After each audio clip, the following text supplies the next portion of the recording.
What do you do when the sun doesn't shine and the wind doesn't blow? I spent years addressing this question, and I've done the math. We did hour by hour modeling of the Maryland electricity sector, demand and supply, solar and wind, essentially 98% solar and wind, 2% existing hydro. You need a modest amount of battery storage. And that is widely recognized. People say you need a lot of battery storage if you don't have it.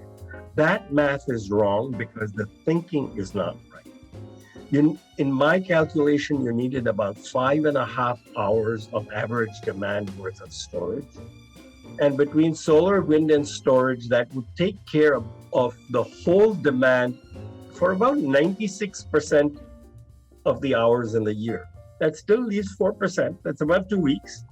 So not good. You need to fill that 4%. You fill that 4% by working with the rhythms of nature.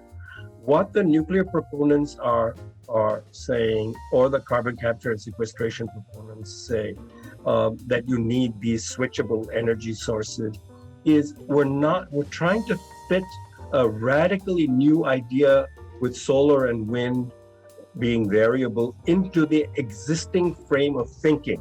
We need to think with the rhythms of nature. What do I mean by that? So you want to start your clothes washing machine. You push the button. There's not enough supply in the system.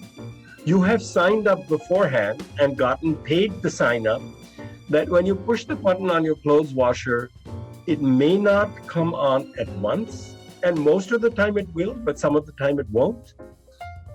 And if it doesn't, you'll get paid, and it will run within 24 hours of your pushing the button.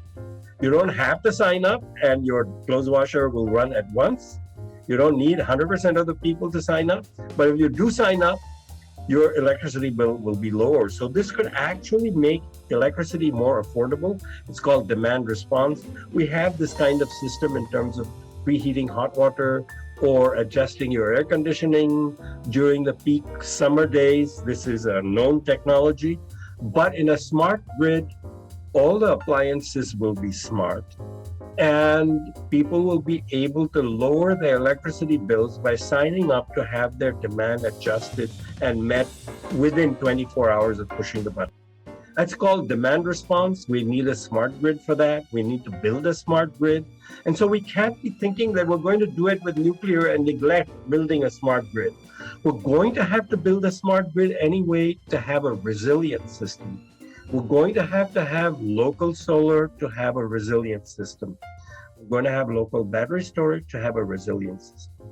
The other way in which we need to work with nature is in the spring and fall, there will be a lot of surplus electricity because the main demands, the air conditioning and heating, will be in the summer and winter.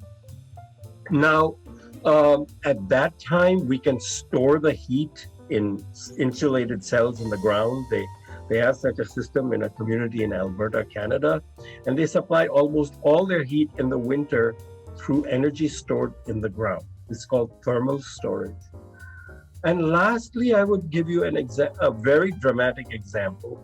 This example relates to the need to electrify vehicles. Now, we need to electrify vehicles to reduce emissions and to be able to run our transportation system on renewable energy, solar and wind, basically.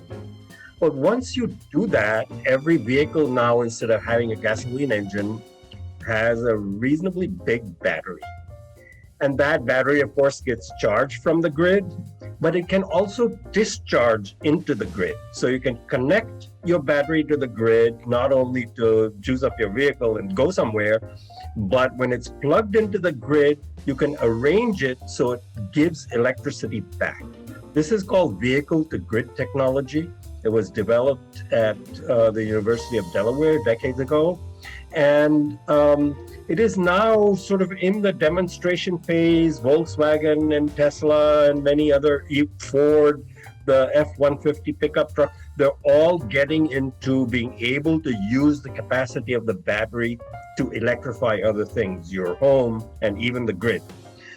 So now the capacity of the batteries in the vehicles will be huge. much, much larger than what we will need for short periods of time in the grid when the wind isn't blowing and our installed stationary battery capacity is low.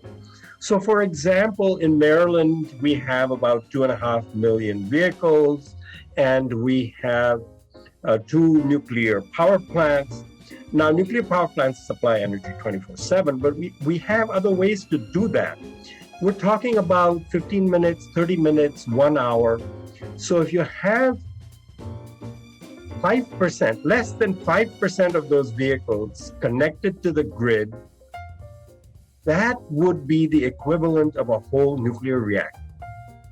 So less than 10% of the vehicles connected to the grid could supply energy for an hour, about equivalent to both of Maryland's nuclear reactors.